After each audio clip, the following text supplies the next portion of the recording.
The Ottoman Empire, spanning an impressive 623 years from 1299 to 1922, holds a significant place in history as one of the largest and longest-lasting empires. Its influence extended across 3 continents, encompassing the Balkans in southeastern Europe, Arabia and Central Asia, and coastal northern Africa. Like many other powerful empires of the past, the Ottoman Empire was built upon the institution of slavery. However, unlike many examples where slaves were predominantly of African descent, the Ottoman Empire had a notable feature. Its slaves were primarily white. The practice of slavery in the Ottoman Empire persisted throughout its existence, even after attempts to abolish it in the late 19th century. Particularly during the earlier centuries of the empire, slaves were acquired through war raids or politically organized expeditions commanded by the sultan. These expeditions reached across southern and eastern Europe, the Balkans and the Caucasus, with a significant number of slaves being transported to the capital city, Constantinople, present-day Istanbul. During the 16th to 19th centuries, a large number of Europeans, amounting to hundreds of thousands, were captured by Barbary pirates and subsequently sold as slaves to the Ottoman Empire. It is worth noting that the Ottoman Empire did not directly participate in these raids. At its height, it is estimated that 1 in every 5 residents of Constantinople was a slave, a proportion similar to that of the Roman Empire. This represents the largest known instance of white slavery in history, although it has received comparatively less scholarly attention than the African-American slave trade. While the Ottoman Empire engaged in conquests and forcibly converted people to Islam, similar to the Christian Crusades led by figures like Richard the Lionheart, the empire differed in its focus. It predominantly targeted Eastern Europeans and young Christian boys, whom they captured to enlist in a special branch of the Ottoman army known as the Janissaries. However, further details about the Janissaries will be discussed later. Although religious motivations and retaliation played a part in the Ottoman raids, economic considerations emerged as a significant driving force behind the enslavement of individuals from conquered territories. It is important to acknowledge that most available sources on slavery in the Ottoman Empire were written by white Christians and Western Europeans who were removed from the empire's actual existence. Consequently, it becomes challenging to ascertain the accuracy of these accounts, given the potential cultural biases and perspectives of these authors.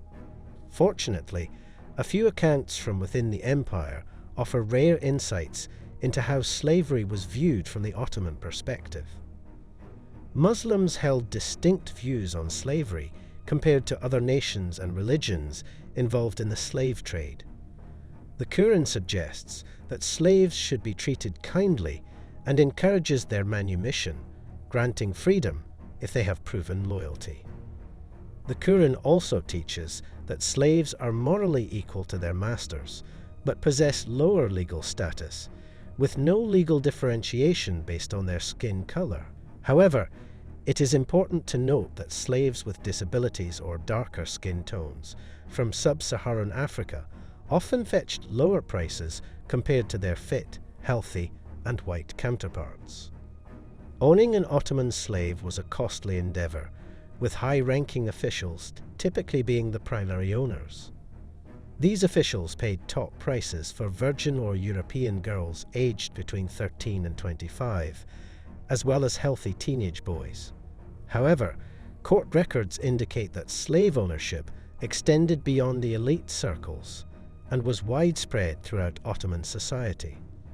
Slaves served in various capacities, including domestic work, agriculture, trade, and the military. Additionally, some were forced into sexual slavery. In Ottoman society, domestic and labor slaves rarely remained in servitude their entire lives. They could leverage their years in slavery to climb the social ladder, allowing for social mobility.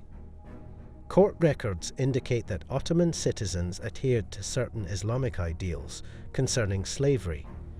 Many of them freed their slaves upon their own deaths, or, in many cases, even before that. Former slaves often moved up in their respective fields, becoming foremen or overseers working under contracts with clients of their former masters, which allowed them to receive wages. Sharia court records provide evidence that these newly freed slaves were readily and willingly accepted into Ottoman society, particularly in smaller towns. They enjoyed a considerable degree of economic and social independence. However, there is a darker aspect of slavery in the Ottoman Empire that merits attention: the sexual slave trade. This can be categorized into two groups. Young girls taken during war raids are sold into slavery by impoverished families, and those residing in the imperial harem. Less fortunate female sex slaves were expected to be sexually available to their male masters, who were not necessarily their husbands. They often lived within the confines of the harem. Nevertheless, these slaves possessed certain rights not afforded to other enslaved women. For instance, if a harem slave became pregnant, she could not be further sold into slavery and would be freed upon her master's death. Moreover, any child born to a harem slave was considered free and could not be sold or given away. Young boys were also victims of sexual slavery, although they were typically assigned to work in bathhouses or coffee houses. In a peculiar departure from modern sensibilities, being sold into sexual slavery in the Ottoman Empire was not always perceived as entirely negative. This was especially true for those who managed to secure a position in the imperial harem. However, it is important to note that accounts regarding the imperial harem often contain sensationalized and exaggerated information, lacking substantial evidence. Many Ottoman citizens themselves were unaware of the activities within the harem, as its inhabitants were kept separate from society and sworn to secrecy regarding its affairs. Slaves within the imperial harem, known as concubines, utilized their position to gain social mobility, and some even enjoyed more freedom and luxuries than many free individuals. They were constantly guarded by black eunuch slaves and held positions of power. Some concubines could marry high-ranking officials, or even become one of the sultan's wives, particularly during the period between 1533 and 1636, when they wielded significant political influence. However, it is crucial to remember that despite their elevated positions, these women remained slaves, compelled to submit to the men around them, without the freedom to choose their suitors. Returning to the 14th century, we encounter the young boys who served in a unique Ottoman military branch known as the Janissaries. These boys were taken as a form of blood tax, or devshirm, at the end of battles and subsequently assimilated into the elite Ottoman army. The Sultan justified their capture as part of Islamic law, which entitled him to 1/5 of the booty collected in battle. Starting with the reign of Sultan Murad, who believed that humans were a valid part of this booty, the practice of taking boys into slavery became institutionalized. Once captured, the boys were forcibly circumcised, converted to Islam, and underwent rigorous training to become highly disciplined elite soldiers. The Janissaries were forbidden to grow beards or marry before the age of 40, and were expected to display unwavering loyalty to the emperor. They received wages, received support in battle, and became one of the earliest military regiments to train in the use of firearms during the later centuries of the empire.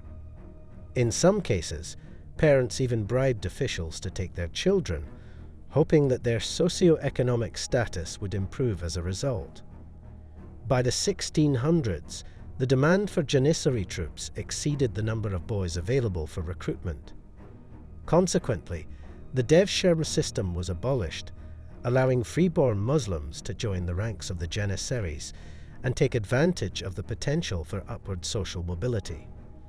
The institution of white slavery in the Ottoman Empire was complex, with nuances that defy simplistic categorization as either wholly positive or negative.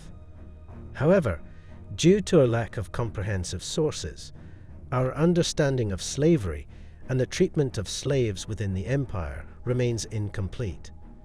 Nevertheless, the available information paints a multifaceted picture, which is not entirely negative, much like the transatlantic slave trade of later periods. Outro. Thanks for watching the video, and if you found it informative, please like and subscribe to Time Capsule for similar content. We look forward to sharing more knowledge with you in the future. Until then, take care.